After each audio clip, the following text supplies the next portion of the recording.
So the fight for $15 is actually going to make you lose your federal assistance, which is bad for you, but it's good for the county, because when you move out, then they can move somebody who's homeless in, and they can say, you know what, our homeless preventive program is working. But it's not really working, because it's putting more people out on the street. It's just like the city's transient occupancy hotel plan, where they want to renovate transient housing by moving those people out of the houses so they can put homeless people in. But where are they going to move the transients to? Well, they're going to move them out to the street. It's the same bullshit. Pay attention, please, or don't. But if they come knocking on your door and saying, you know what, because you're making too much money, because you wanted more money in your salary, you're going to have to lose your housing. And then where are you going to go?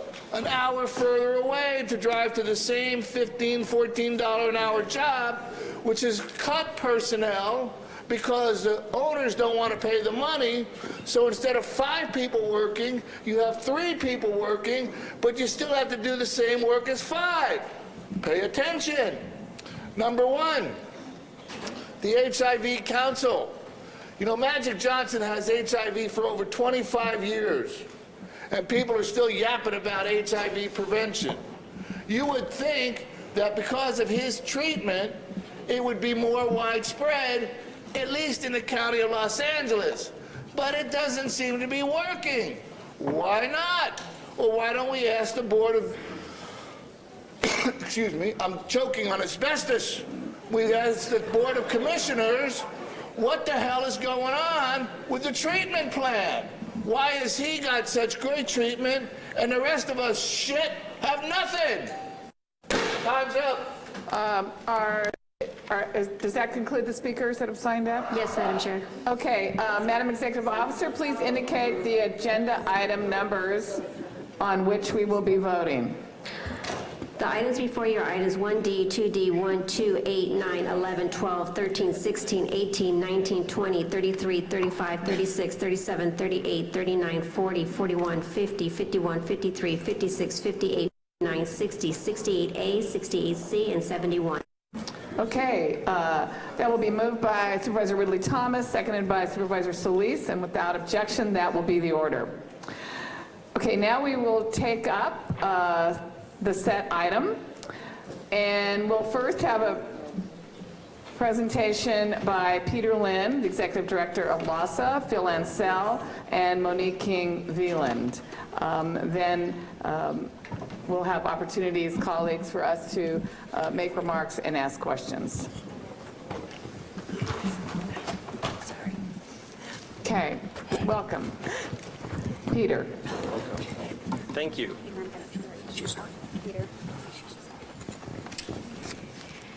Good morning, Madam Chair. Oh, good morning. Thecia Davenport, Chief Deputy and Chief Operating Officer from the CEO's Office. Good morning, Honorable Board of Supervisors. So as we sit here today, LA County is in our second year of our 10-year effort to combat and prevent homelessness, funded by Measure H. Thanks to the vision of this board and to the affirmation and the support of the voters across LA County. We knew when we started this effort that this complex crisis was many years in the making and would not be solved overnight. Our homeless service system is doing more today than ever before in helping thousands of people and families move from homelessness to housing, but there is still tremendous work to be done ahead. I want to reaffirm that the county and all of our partners in this unprecedented undertaking are united in our commitment to turn the tide of this humanitarian crisis. Joining us today, as you mentioned, Honorable Chair, is Peter Lynn, the Executive Director of the Los Angeles Homeless Services Authority, who will take us through the key homeless count results, which will help us to get an accurate picture of the state of homelessness in the county and assist us to deliver programs and services where they are most needed. Following Peter's presentation, Phil Ansell, Director of the county's Homeless Initiative, will provide brief remarks to put the homeless count results into perspective and in the context of Measure H. Monique King-Beelan, our Executive Director of the Los Angeles County Development Authority, will provide additional perspective on our efforts to address economic inequalities and scale up affordable housing across the region, including protecting existing affordable housing stock and vulnerable tenants. Our department heads are also joining us on the dais, leading the county's health, mental health, substance abuse, and social service responses, and they are also here and can answer questions pertaining to those aspects of our efforts. Thank you for joining us, Dr. John Sharon, Director, Department of Mental Health, Dr. Barbara Ferrer, Director, Department of Public Health, Antonia Jimenez, Director, Department of Public Social Services, and then representative from the Department of Health Services. Thank you. Now, Peter. Okay, back Thank to you. you, Peter. Thank you, Madam Board Chair, supervisors, and colleagues. I appreciate the opportunity to present the results of the 2019 homeless count and the impact of LA's homeless assistance system last year, as well as the challenges we face as a region with Angelenos becoming homeless at an ever faster pace. The story of homelessness in Los Angeles County in 2019 is the story of a system that has grown to the place where it can help thousands of people exit homelessness, even as thousands more fall into homelessness. The investment by LA County voters in our homelessness assistance services has yielded, in just a few short years, double the number of people housed, triple the number of people connected through outreach, triple the number of people prevented from falling into homelessness. But this system is the safety net of last resort. It's responding to multiple crises in housing unaffordability, in criminal justice, foster care, and vast inequality in wealth and income. Our annual count recorded more people experiencing homelessness this year than last year. As we look at the numbers, I want to stress that this is a dynamic story. Thousands of people and families, individual situations change every day, both for the better and for the worse. But through it all, we continue to scale, refine, and innovate our ability to reach them with the services and housing they need.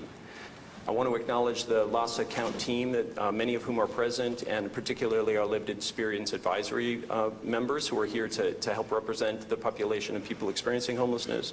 I want to appreciate and acknowledge my colleagues in the other departments. This is a complex issue, and many other resources are needed to address the needs fully.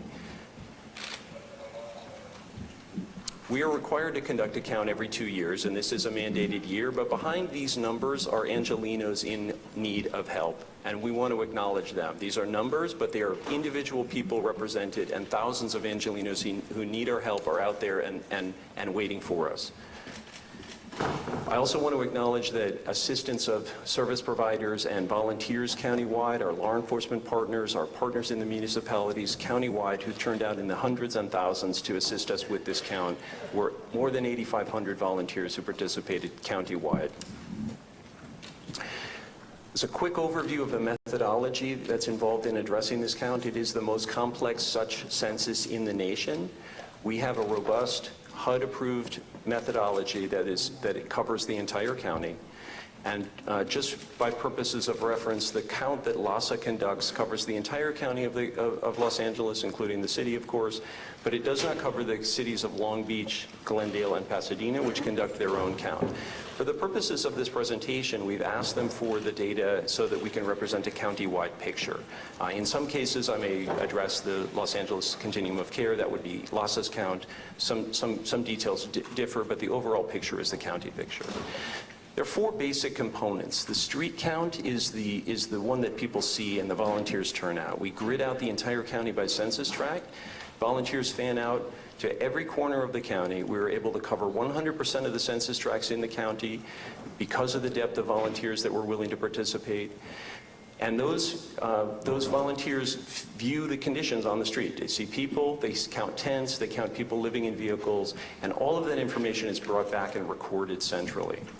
In addition, at the same time, we're looking at the people who are in our shelters. So we have a number of shelters that are publicly funded, and we capture that information through our Homeless Management Information System, HMIS. But there's a large number of shelter that is actually privately funded. The missions, faith organizations. There are a number of organizations that also serve as shelter.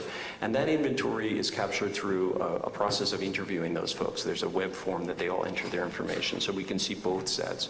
And then, of course, there are a number of people who are in motel vouchers. So if a charitable organization or the government is paying for your stay in a motel, that individual or that family is also counted as homeless during the count. At the same time, we try to capture the picture on youth who are experiencing homelessness, and this has been a hard population to count visibly during the street count. So we actually worked with our HUD advisors, worked with USC, which is our statistical and demographic consultant, to build out a methodology to address youth homelessness. And we go out and do both a visual survey and an interview at the same time.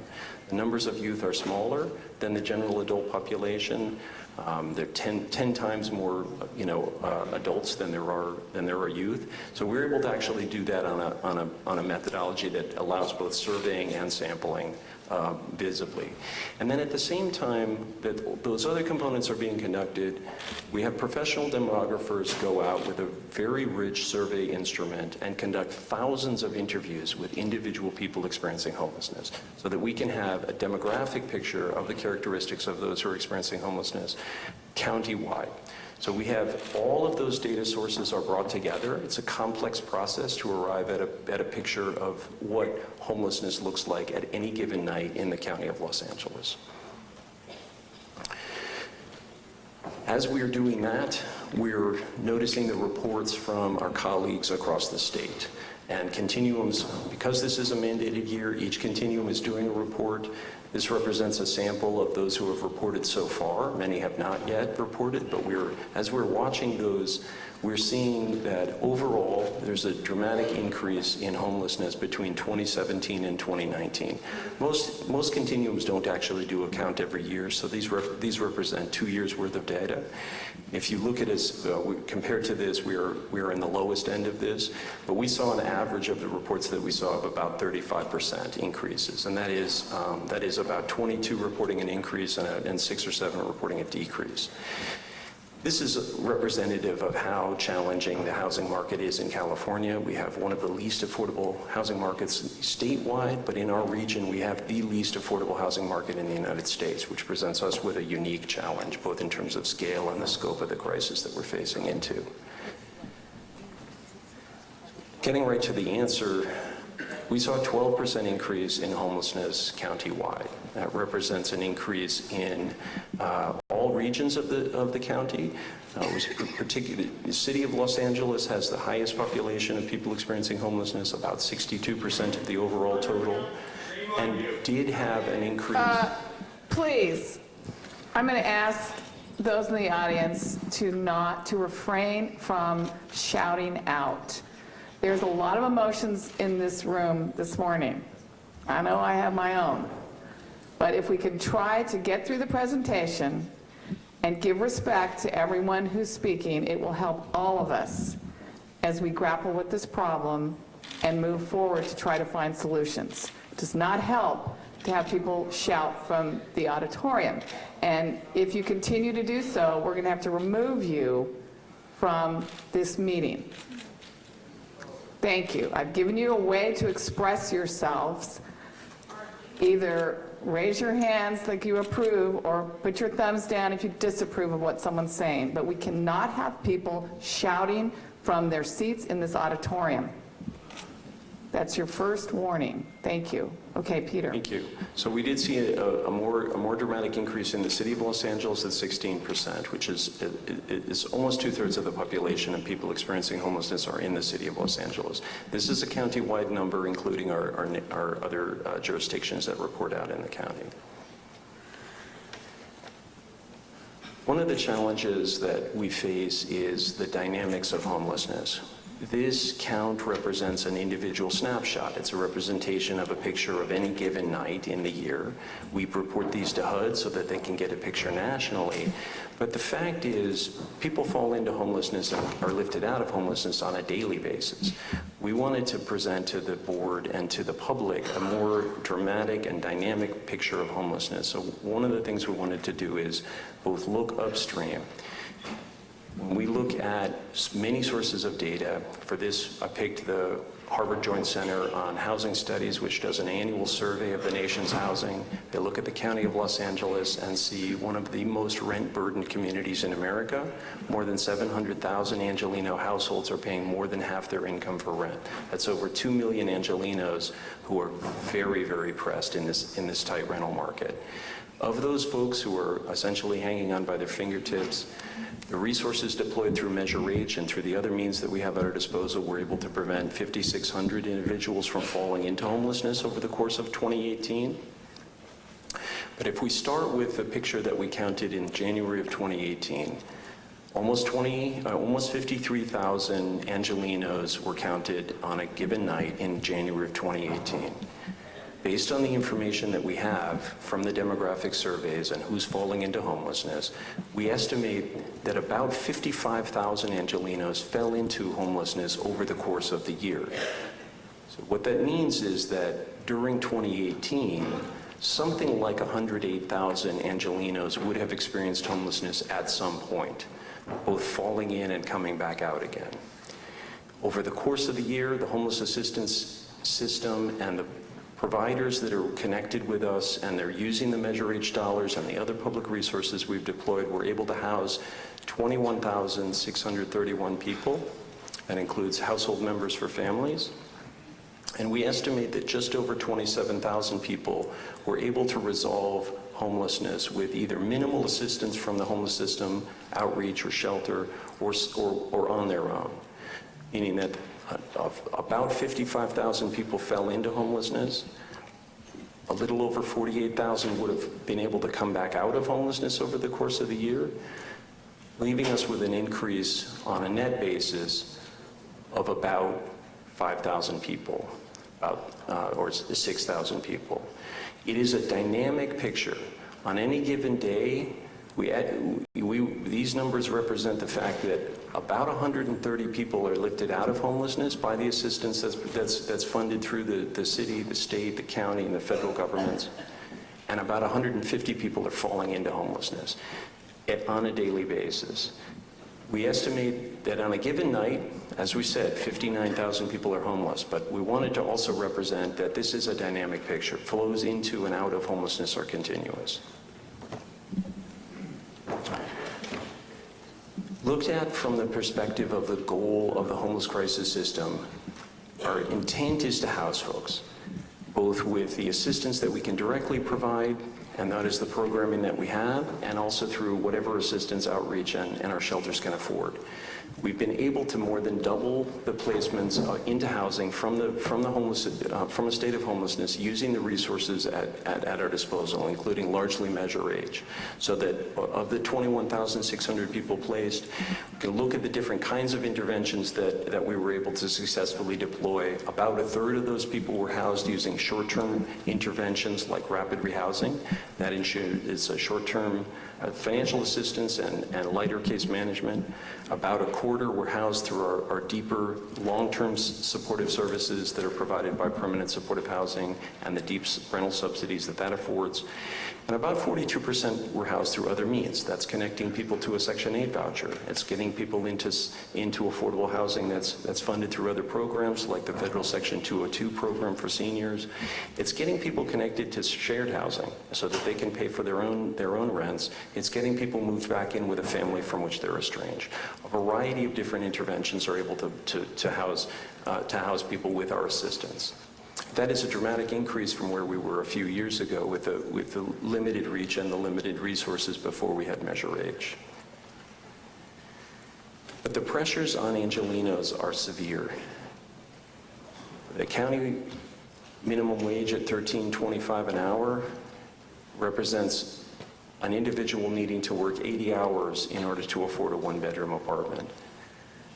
Wages locally have not kept pace with rents. Our area median income, while people above the area median income are able to keep pace, although they're under more pressure, people below area median are paying more than half their income, and in some cases considerably more than half their income.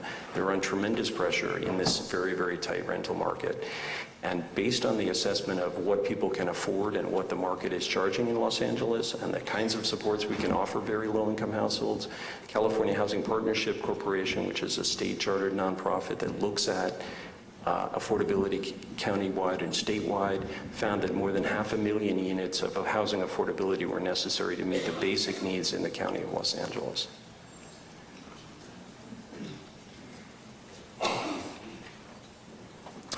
In addition to the information with regard to the count, we also looked at what we could capture through the Homeless Management Information System, HMIS, and our engagement with people who are experiencing homelessness. And our capacity in that regard has grown dramatically over the last few years. We have more than 3 times as many people prevented from falling into homelessness. Our outreach and engagement specialists are able to connect with 3 times as many people, up to 34,000. And those are people who have been assessed. They've provided rich information about what their goals are, and they've been engaged with a housing plan. So that is not handing out a bottle of water. That is people engaged in a path to get themselves housed. Our shelter inventory, which is now covering people 24 hours, where it was 14-hour overnight, largely 2 meals and a cot. We are now able to provide 24-hour beds. We are able to provide case management with a housing plan to get people housed. So if you look at the 19,000 people who passed through some form of shelter before we had Measure H, less than a single digits of those people were actually placed into permanent housing. Out of the inventory that we're able to deploy now, those 25,000 individuals, we were actually able to house 27% of the ones who exited from that shelter. So this is an interim housing resource that's actually connecting people to housing at a rate that we've never had before. And of course, the goal of the system and the interventions that we have is to house folks. Over 21,600 housed last year. In addition to what we were able to deploy last year with the services and the funding through Measure H and the other resources we have, we actually have quite a pipeline ahead of us, and I appreciate the work of Monique and the LACDA, the city's Department of Housing and Community Development that's putting forward the resources through through Proposition H. We have over 10,000 units in the pipeline. That's both committed and projected funding that's going to come through the state No Place Like Home initiative. We have on the books and in the construction over 1,400 units that it was scheduled to open next year. Those are obviously very welcome for people who are our most vulnerable Angelenos who are homeless, the permanent supportive housing. Looking at the actual characteristics of people who are experiencing homelessness, if we look into some of the visual markers, the vast majority of people are unsheltered in our community. We have 75% of people experiencing homelessness are unsheltered. They are living in vehicles, they are living in tents and makeshift dwellings, and they are visible in bedrolls in our communities. We saw increases in each of those types, particularly increases in tents. There was that tents alone increased about 30%, and while we counted fewer people in each tent, as a visible marker of homelessness, there were more tents on the street. It was a very wet winter. When we look at our shelter inventory, we're actually able to deploy more than 1,800 additional shelter beds over the last 2 years. And as I said, those shelter beds are not merely providing refuge, they are also providing people with a track to get housed. And the capacity of that resource to actually lift people out of homelessness by connecting them to the housing programs that we have is one of the most important system functions that we brought to the inventory using the funds from Measure H. We have more than 1,600 new beds in the pipeline to deploy, as well as we look forward to the crisis housing that we have envisioned. Subpopulations represent one lens into homelessness. As we look at veteran homelessness, which is a little less than 10%, this is the one population that has the greatest amount of resources deployed. Federal government has invested year after year in additional resources, both short-term, like rapid rehousing through the Supportive Services for Veterans Families program, and long-term permanent supportive housing through the HUD-BASH program. But the commitment of the local resources, the county Department of Mental Health through the VPAN, the Veteran Peer Network, Peer Access Network, has also connected thousands of veterans to those resources from the VA. With that depth of resources, we were able to house 2,800 veterans last year, more than 2/3 of the population, and the numbers only moved slightly. This is where the resourcing actually matters. This is the one population where we saw a decrease in the overall number. That's because we have resources to assist them. But more veterans are becoming homeless, and so the number only moved slightly. As we look at the families, we saw almost double the number of families coming into our family crisis system in the first half of this year as we saw last year. So we are definitely seeing more families in crisis, and we saw that in this count. We have more family members sheltered, so there are more. We were able to shelter more of the families that are experiencing homelessness in this community.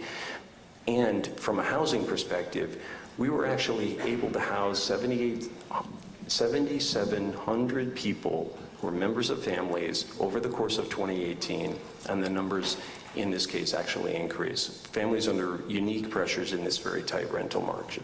We've expanded our rapid housing capacity, we've expanded our interim beds, we've expanded our diversion and problem-solving folks to keep people out of our homeless assistance system. But this is an area where we have particular focus, as you know from the board report. Chronic homelessness increased greater than the overall average at 17%. This represents people who have been homeless for more than a year and have some form of disabling condition. That is a high definition, but it also represents our most vulnerable homeless population. And this is the target population that we focus our permanent supportive housing resources on. This represents people who are timing into chronic homelessness. They have been on the streets for more than a year and have now met that definition. We're able to house over 4,900 chronically homeless individuals, which is a marked increase from previous years. And this is an area where those Proposition HHH and those County Affordable Housing Trust Fund and No Place Like Home resources are dearly needed. The largest increase that we saw was in our youth population. This represents a 24% increase. Last year we counted about 3,200 youth. We were able to house over 2,000 over the course of the year, and the number increased to 3,900. We have a number of youth intervention programs that are specifically focused through Measure H, and that has greatly expanded our capacity to serve youth. But obviously, as we see more youth, we need to focus upstream, make sure that our youth exiting the foster system have a safe place to go and our social safety net. We're working closely with our DCFS and probation partners to ensure that that's available. And our seniors, last year as we looked at the population of people experiencing homelessness, this was the one population where we saw an increase despite the downturn last year. 22% last year. It's an increase of 7% this year, which is not as great as the overall count population, but still troublesome in a population that has unique vulnerabilities. We're able to shelter more seniors and house more seniors, but this is a population that we need to focus on. Demographically, we capture information about people's experience of homelessness and we're asked people both, is this their first episode and why they became homeless. If we look at the number of people who fell into homelessness for the first time last year, 23% of the people that we counted on the unsheltered population told us that 2018 was their first experience in their lifetime of falling into homelessness. That's over 9,200 people. There's another 40% of that population that are still in their first episode of homelessness, but had fallen in previous years. And the reason that the people in their first experience of homelessness cite more than any other thing is economic hardship. They cite rent increases they couldn't afford, they cite evictions, they cite loss of jobs, other factors that cause them to be financially unable to meet their rent or meet their housing needs. The next most common reasons cited are what we think of as a fragile social network or weakened social network. People who lost a family member, people for whom a divorce or a relationship ending lost their housing situation, and people who had no one to turn to when there was a crisis. And then, of course, people who have been homeless before are more likely to fall into homelessness again. As we look at that number, these are mostly people who have actually resolved their own homelessness in previous years, but these are the most economically fragile members of our community and are experiencing the most housing instability. We think about the housing interventions that that I was showing to you on an earlier slide. We see about 7% of the people that we have housed through those programs returning to homelessness over 2 years. So those programs actually are effective in keeping people housed. The people who are falling into homelessness on a continued basis are likely those ones that we thought we look at from a self-resolution perspective, and they're going to need help in the future. We do ask, as I said, the reason that people express that for becoming homeless, and about 5% articulate that they're actively fleeing domestic violence. And this is a population with unique vulnerabilities. We've worked over the last years to connect our homeless crisis system with the resources that are available for domestic violence survivors and interpersonal and intimate partner violence. And that infrastructure is continuing to expand in our ability to work together and seamlessly to provide the needs of this population. But that's about 5% of the people who report their immediate cause was flight from violence. A little over half of those households report as female, a little less than half report as male, and about 2% report as transgender. We ask questions with regard to the characteristics of the population, including some health characteristics, and about 25% of the people that we survey indicate that they have a serious mental health issue or serious mental illness. About 14% report that they have a substance use disorder, including problem drinking. There's an overlap between those two populations. About 10% report both, so the total who report one or the other or both is 29%, meaning that the great majority of people do not report those characteristics. And these are consistent with national data. They're consistent with our data annually. There are expanded resources for people who have significant mental health issues, including multidisciplinary teams, deployment of full-service partnerships out to the field to connect people who are experiencing homelessness and have serious mental illness with the best resourcing that the Department of Mental Health offers. And we have new sobering center beds and urgent care mental health beds to deploy for that population as well. From an ethnicity perspective, this is a population that we want to contrast with the county population overall. We see a dramatic overrepresentation of African Americans in homelessness. We have seen this year after year in the County of Los Angeles, and this is consistent with national data. It was the focus of the LA Homeless Services Authority ad hoc committee on Black people experiencing homelessness, which identified a number of issues, including institutional and structural racism, as drivers for this disparity. And that has been the focus of a number of recommendations from that committee, which we are actively working through. We see 33% of the population experiencing homelessness African American, as opposed to about 8% of the countywide population. And that overrepresentation obviously is something that we need to focus on as a community and as a region. We do see, from a gender perspective, 2/3 of the homeless population are male, a little less than 1/3 are female, and about 2% transgender. Less than half of 1% gender nonconforming or non-binary. We ask people where their last place of residence was before becoming homeless. There's the overwhelming majority report that they fell into homelessness here in the County of Los Angeles. People have long-term connections to the County of Los Angeles. 75% report that they have been in Los Angeles for more than 5 years, and 68% greater than 10 years. So these are people with long connections to the County of Los Angeles. And this is a picture that's consistent with information from other continuums where there is some movement across regional borders.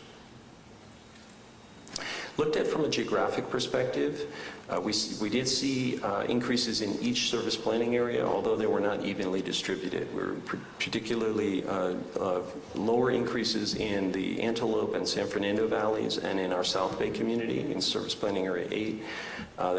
The greatest growth was on our west side and in the San Gabriel Valley. So, we want to look at these results carefully. These obviously will inform resource allocation decisions that were voted by the board, and we will take close cognizance of this as we go forward.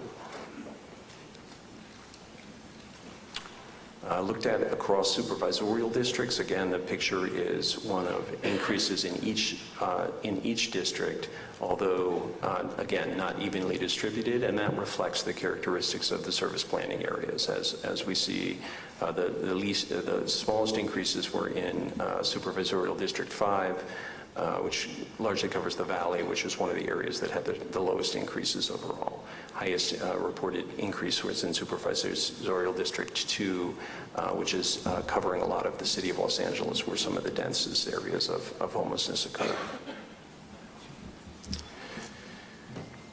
Also want to be cognizant of the impact of the investments that have made thousands of people in a housing unit tonight, as opposed to an experience of homelessness that they had in 2018. Had it not been for the 8,600 people who were housed using the funding that we had from Measure H, our increases would have been something like our regional neighbors, and we would see many thousands more people experiencing homelessness. These resources have been deployed effectively. They are housing people on a regular basis, and our poorest Angelenos are under tremendous pressure from this housing market. As we think about actions that LAHSA has taken a position on, that this board has taken a position on, and that we would want to recommend to our state legislators, we do need desperately an increase in affordable housing and the access to housing generally. Rent increases have been moving much faster than incomes, and anti-gouging protection for renters, I think, would be very, very welcome. And just cause evictions, I think, would be another reason to think about how we can insulate our most housing unstable Angelenos from the impact of a rental market that can evict at will. We also want to invite Angelenos to reflect on their compassion for their neighbors who are unhoused, their frustration with the increasing visibility of homelessness, and to take the actions that they can.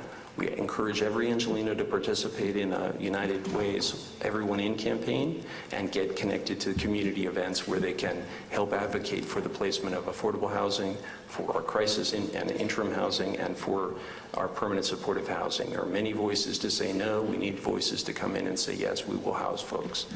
We have a recommendation for a set of policy positions that the LAHSA Commission has taken. We would encourage folks to visit the LAHSA website and connect with their legislators on those positions. We also want folks to participate with their local service providers. There are many ways that local volunteers can help, and we have a listing on our website of community-based organizations that have requested volunteers that people can connect to in their community. And of course, next January, we will be conducting the 2020 count. And that website people can volunteer at is theycountwillyou.org. Thank you very much for the opportunity to represent this data to the board, and we'll entertain any questions after my colleagues have spoken. Thank you, Peter. Phil. Good morning, supervisors. This is the first homeless count that reflects the full year impact of Measure H. And what we see is that an unprecedented number of people experiencing homelessness in the county were able to receive services and move into permanent housing. But at the same time, the number of people who became homeless exceeded the number who exited, resulting in this overall increase. Our community-based homeless service providers, in partnership with county departments, cities, faith and business organizations, philanthropy, and academics, all work together to utilize Measure H as the voters intended to bring home an unprecedented number of our homeless neighbors. The homeless service system in 2018 enabled twice as many family members and adults to move from homelessness into permanent housing as in 2014, the year before this board launched the Los Angeles County Homeless Initiative. Overall, in 2018, an estimated 133 people moved from homelessness into permanent housing every day, 365 days a year. But during those same 365 days, 150 people per day became homeless. That difference of 17 more people per day becoming homeless than exiting homelessness accounts for the increase of 6,171 people between the 2018 and 2019 homeless count. Two of the data points which Peter shared underscore this reality of people becoming homeless principally for economic reasons. Over 70% of the people experiencing homelessness as of the point in time count do not experience a severe mental illness or substance use disorder. And over the course of a 12-month period, that percentage would be even higher, as people without mental illness or substance use typically are able to exit homelessness more quickly. And secondly, there are more people living in cars than there are living in tents and makeshift cars, vans, and RVs than there are living in tents and makeshift shelters. So though we all see people suffering from mental illness and people living in tents, and that is the disproportionate face of visible homelessness, in fact, this data shows that a substantial majority of people experiencing homelessness are not suffering from mental illness or substance abuse and are not living in tents or encampments. The key causes of inflow are lack of affordable housing, unlimited rent increases, and uncontrolled evictions. And your board has acted to address all of these issues within the scope of the county's authority. Your board has adopted a rent stabilization ordinance and a just cause eviction ordinance in the unincorporated areas. And 2 weeks ago, the board adopted major motions around homelessness prevention, one focusing on assistance to prevent eviction, the other focusing on the role of county departments in preventing homelessness. However, when we look at these fundamental economic drivers that are pushing people into homelessness, we see that state policy action is fundamental, because there are issues where only the legislature and the governor can act. Only the state can take statewide action to prevent rent gouging, prohibit unjust evictions, prohibit discrimination against households with federal or locally funded rental subsidies, and only the state can modify the parameters within which local governments make decisions to approve or block construction of interim, supportive, and affordable housing. Therefore, as a critical element of our collective efforts to seek to reduce the number of people who become homeless, as we continue our efforts to help move families, individuals, and youth every day out of homelessness, we will continue to partner with the governor and the legislature to promote these critical policy actions, this year to the extent possible, next year to the extent necessary. Thank you. Okay, thank you, Phil and Peter. And I understand I believe Monique, supervisor. Okay, Monique. Good morning. Monique King-Veland, Executive Director of the Los Angeles County Development Authority, but also a member of the Ad Hoc Committee on Black People Experiencing Homelessness. As Peter just shared and Phil underscored, the results of the count have shown that homelessness continues to be a crisis, particularly in Los Angeles, which remains one of the country's most unaffordable rental markets. The LACDA recognizes the importance of mitigating the homelessness crisis and remains committed to making significant strides in preserving and increasing the stock of supportive and affordable housing countywide. To that end, over the past 5 years, on behalf of the county, we have committed $294 million in capital subsidy for the development of affordable housing, leveraging $2.3 billion in public and private funds. In the same time frame, more than 4,200 affordable units were funded, with 2/3 of those units reserved for special needs populations. As Peter indicated, next fiscal year alone, nearly 1,400 units will open their doors. That's 3.83 units per day, and people will come home. Further, last month, in partnership with DMH, the LACDA released the $207 million No Place Like Home Notice of Funding Availability. Ultimately, the County of Los Angeles expects to administer more than $700 million in No Place Like Home funds that will be used to house our most vulnerable residents. And we estimate that there are more than 10,000 units in the pipeline based on funding committed and projected 2019 funding. These units were and are made possible through a combination of resources, including the Affordable Housing Trust Fund, Measure H, the Mental Health Housing Program, Triple H, and federal home funds. So although a record number of our homeless neighbors are finding home, and an unprecedented number of affordable and supportive units are in construction and being funded, the inflow, due to a myriad of institutional and systemic issues, racial and social class disparities, and lack of economic growth and mobility, continues to conflate our efforts and requires a multi-system approach that includes intersections within and outside of the homeless delivery system. To address this, the board has already taken several actions to preserve affordable housing. As Phil mentioned, enacting the interim rent stabilization ordinance, but also funding efforts to develop a code enforcement program to address habitability issues in rental housing. Directing county departments to explore the design of the LA County Universal Representation Program, and directing County Council to draft a source of income protection ordinance which will prohibit discrimination based solely on the use of a Section 8 housing choice voucher or other government rental subsidies. And we are all in, and I mean all in.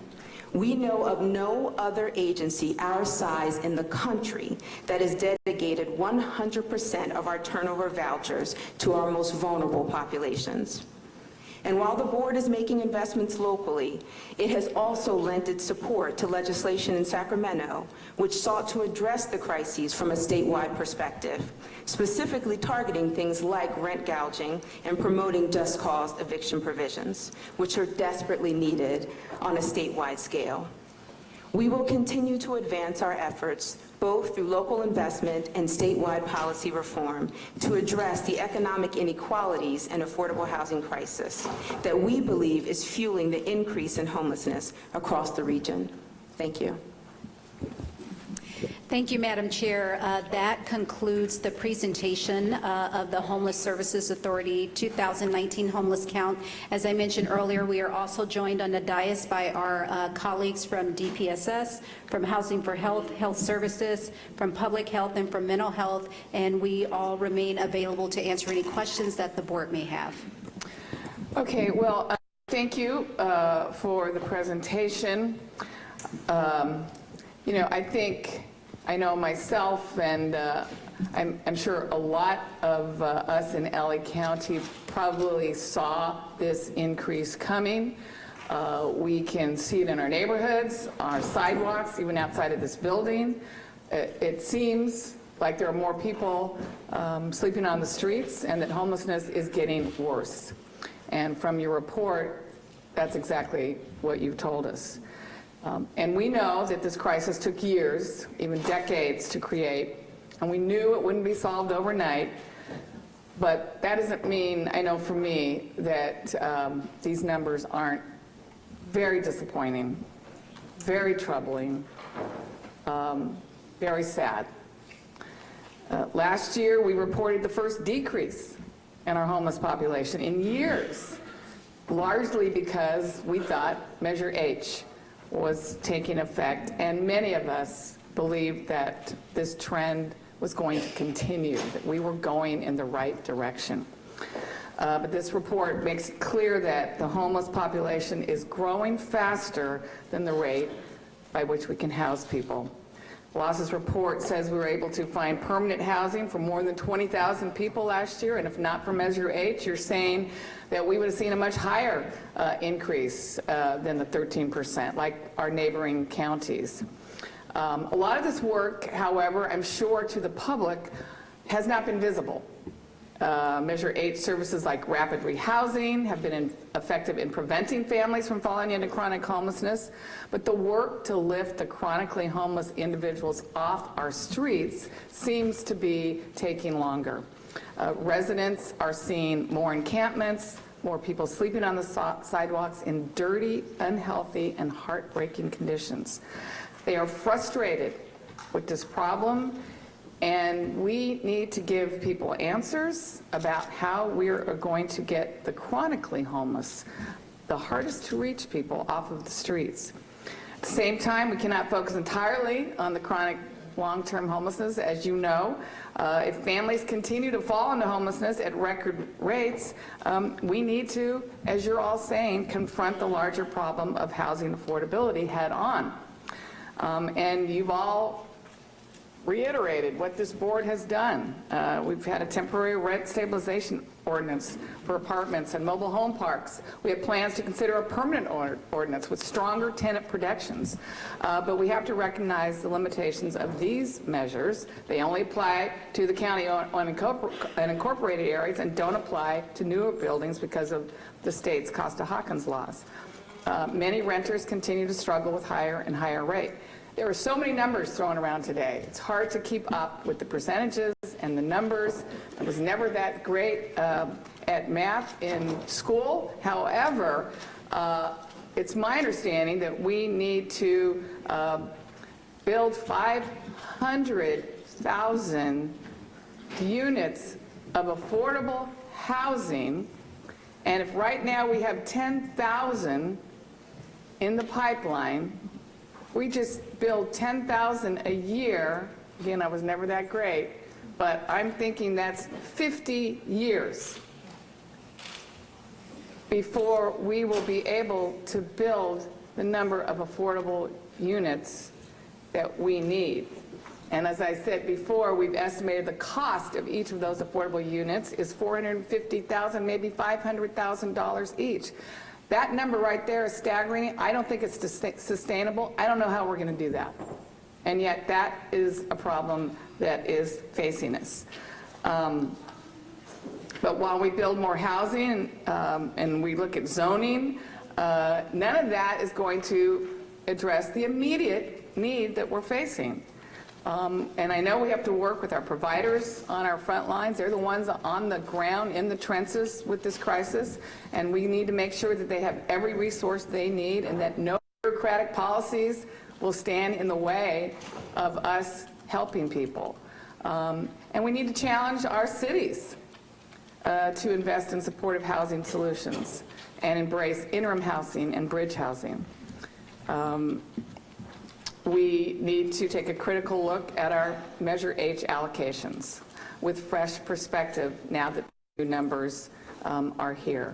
A few weeks ago, this board approved the $460 million Measure H funding, and we also asked that the CEO's office and the Homeless Initiative reevaluate the funding allocations once we got this final report. And that will be a little bit of what I'll be asking you.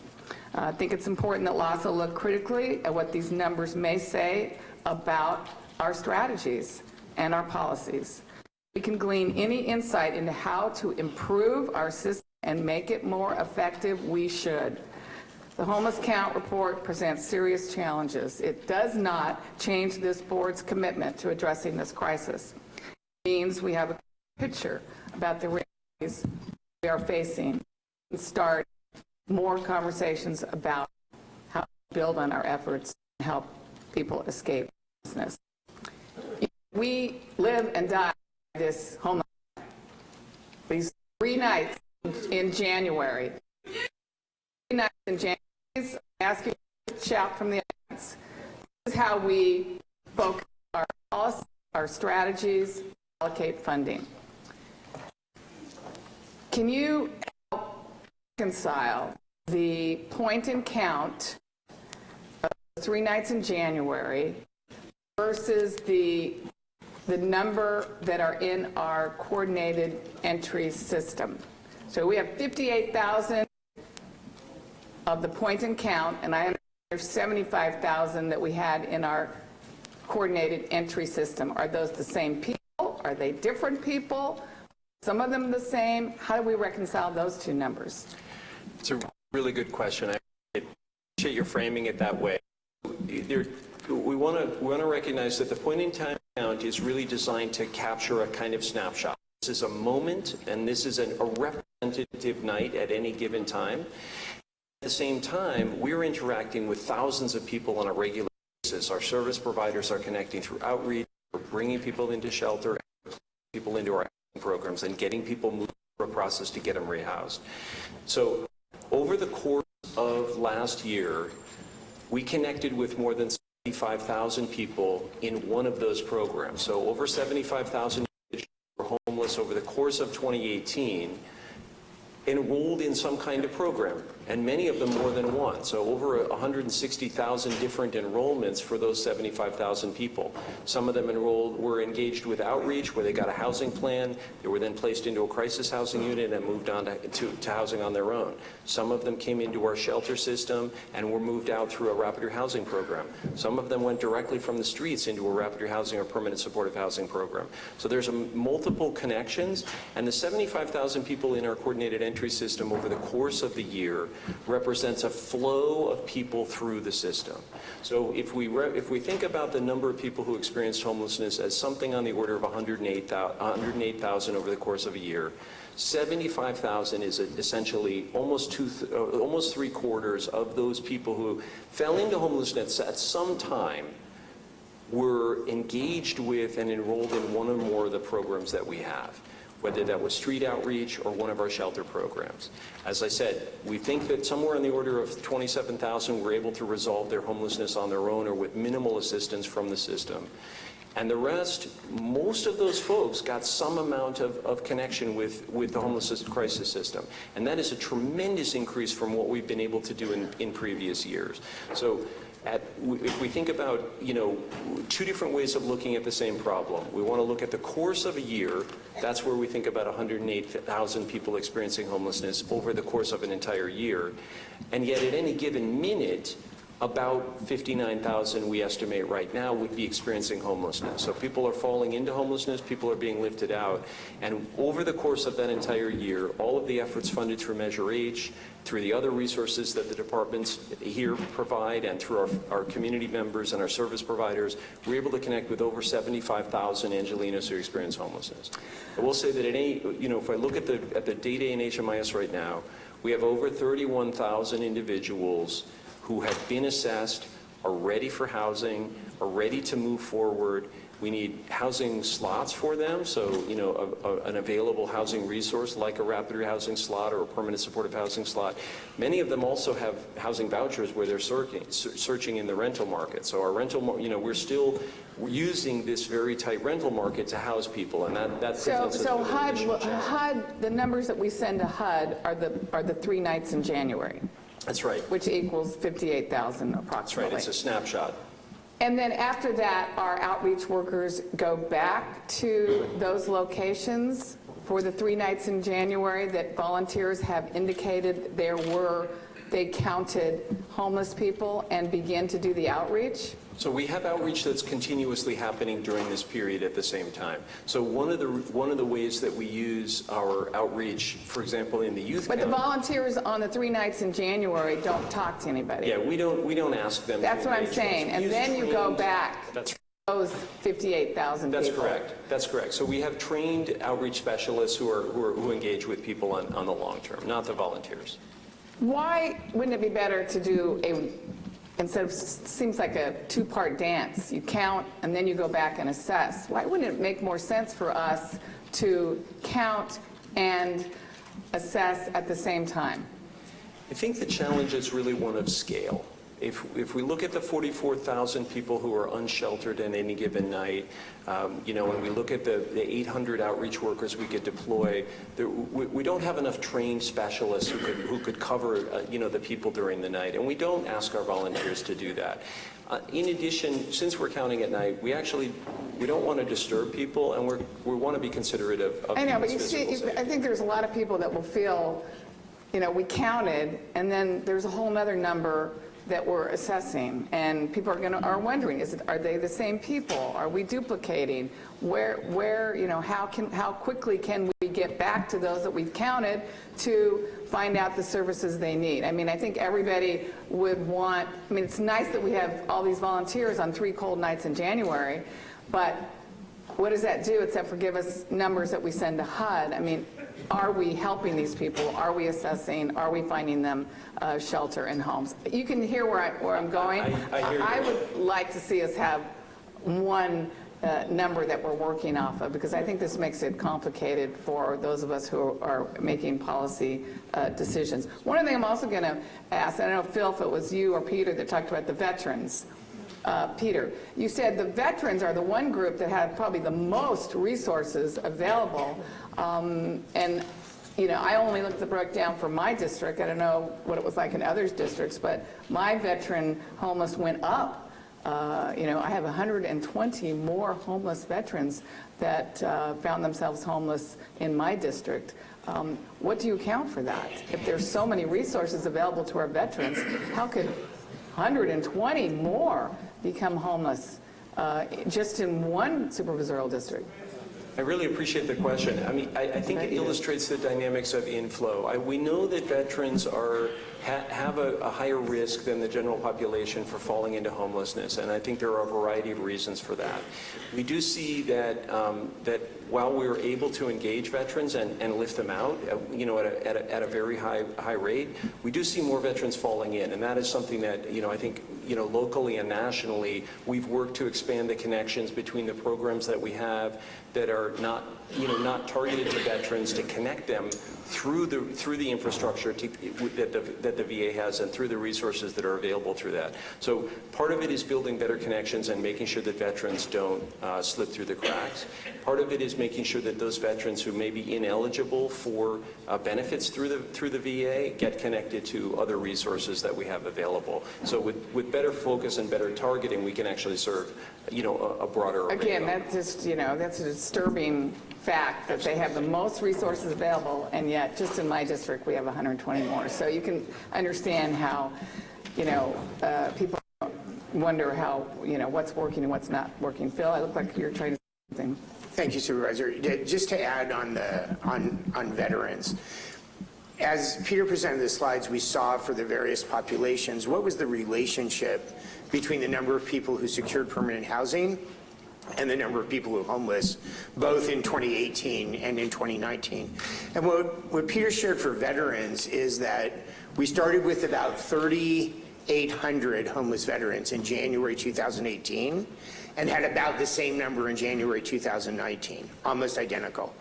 But in the course of 2018, 2,800 veterans were moved from homelessness into permanent housing. So about 3/4 of the number of veterans who were homeless in January 2018 got housing over the course of the calendar year, but they were replaced by that same number of new homeless veterans. So what it shows us is that the rate of inflow into homelessness is about the highest, along with families with children, of any of the subpopulations in Los Angeles County. So, Peter, and I'm going to ask Phil the same thing, as a result of this new count where we find we can't keep up, everything we're doing, we thought we were doing right. And yet everything wrong that could happen to an individual has happened. Are you Peter and Phil, are you planning to change the strategy going forward based on these new numbers? I really appreciate that question. I think bet that you the strategies that the board approved are the correct strategies to address the needs of people who are homeless. We also need to recognize that people are on the edge of homelessness in the very large numbers. Hundreds of thousands of Angelenos are hanging on by their fingertips. And if we need to go farther upstream through all the mechanisms at our disposal. We need to build better connections through our workforce development and economic development programs. We need to build more capacity in our other aspects of our social safety net to connect people before they become homeless. And we need to increase affordability for Angelenos and give them some relief from the pressure they're under. So you're not you're not proposing a change in losses strategy? I think that we are going to invest in increased diversion and problem solving to help people not fall into homelessness as fast. So one of the uses we're using for the state funding, we're deploying in conjunction with Measure H, is to help go further upstream and divert people from falling into homelessness in the first place. And I think that the programs that we have are rich and effective in serving the needs of people who are homeless, but there are more people who are homeless than we can get to right now. And that, I think, is also the case. Phil, we just approved $460 million a couple ago of Measure H recommendations. We've seen an increase in youth, in seniors, veterans, and the chronically homeless. Are you going to make changes based on these numbers that we're addressing this issue? Well, Supervisor, we are just today receiving the details of the homeless count results, and as the board directed on May 14th, pursuant to your motion, we will be analyzing that data and reporting back to the board in final changes with our assessment of the implications of these homeless count results for the allocation of Measure H funding in the coming fiscal year, and again returning to the board in supplemental changes with a follow-up on that same motion. So in terms of our overall conclusion, I would like to have the opportunity to fully analyze the data and come back as the board has directed. What I would say, though, I would make a couple comments at this point. The core of our system is outreach, interim housing, rapid rehousing, and permanent supportive housing, and that system enabled more people to get into permanent housing and interim housing than ever before. So I think the core of our system is solid, and I think that our provider network has performed in an extraordinary manner to make use of this massive infusion of Measure H resources. That said, there is always room for improvement and innovation, and we have seen that recently as we move to increase safe parking, as the board has directed an increase in mobile showers, in housing navigators for community colleges, as we're moving to increase prevention for families at risk of homelessness, which the board approved on May 14th. Okay, thank you. So I think I appreciate that. And again, just from my initial response to this, seems like prevention is something where we need a better strategy, more emphasis. I don't know if we need to reallocate dollars, but it's clear to me that we need to work a little bit more on prevention. And I know some of my colleagues want to speak, but Dr. Farrar, I'm just going to ask you, I think every one of us was, we know the filth and squalor that many of these homeless encampments have, and I think Steve Lopez pointed that out again in one of his columns in the LA Times over the weekend.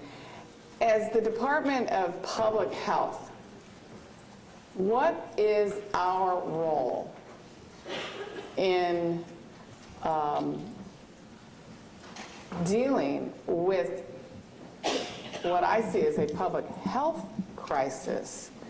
And while, the ACLU would have us not remove people from the streets, and we know there's people here today that are services, not sweeps, and yet to me there is no justice, there is no humanity, there is no right to live in this kind of squalor, again, as it can lead to diseases and really bad consequences. What is our role? What is your role as our Director of Public Health in the filth and squalor of these encampments?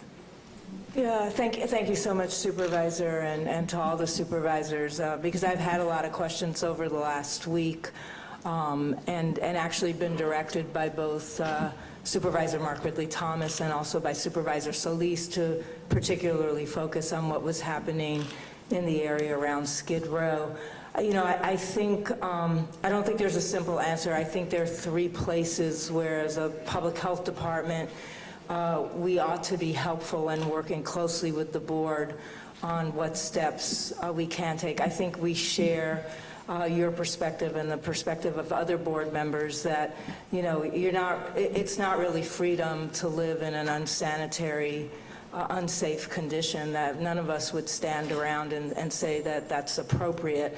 As a matter of fact, our inspectors, our health inspectors, are the ones that go in to people's houses when there are complaints about, rodent infestation or a lot of mold or unsafe conditions, and we actually will make a determination that that's not a safe environment for people to live in. So I think we share this concern that, people need to be ensured that we're paying attention as a public health department to issues around their safety and their health. I think, so I think we're looking at, what's the relationship between opportunities for us to work closely with all the other departments around some solutions that in fact do ensure people's access to a safe place to be, even if it's a temporary place. We do need to offer the assurances that it's safe. We also have been working this, the last few days, we've had a whole team of inspectors out. We've surveyed a 62 block area. We're very focused on businesses and their responsibility to adhere to our regulations. Many of those businesses are permitted by us. They need to have a waste disposal contract, and we issued a lot of orders and notifications to businesses that did, in fact, were not in compliance. We will be going back to make sure that they get in compliance, because I know people look at the trash, but the majority of the trash that's in these areas is in fact from illegal dumping. So we're taking notice of that. We also noted where there are rodent burrows, and we'll be meeting with the City of LA tomorrow to discuss effective rodent control, as well as improving sanitation issues for people who are living on our sidewalks. But I think the broader issue is one we'd like to work with the board around, which is, how do we make sure that people aren't living in filth, and that, in fact, we don't have illegal dumping, we have good sanitation, and most importantly, I think for us, is the issue of services and support. So we have to do a really good job of making sure that people who are in what we would hope is a very temporary situation of homelessness are getting support and services to move into a stable living environment that we all want and we all deserve. And I think that's the big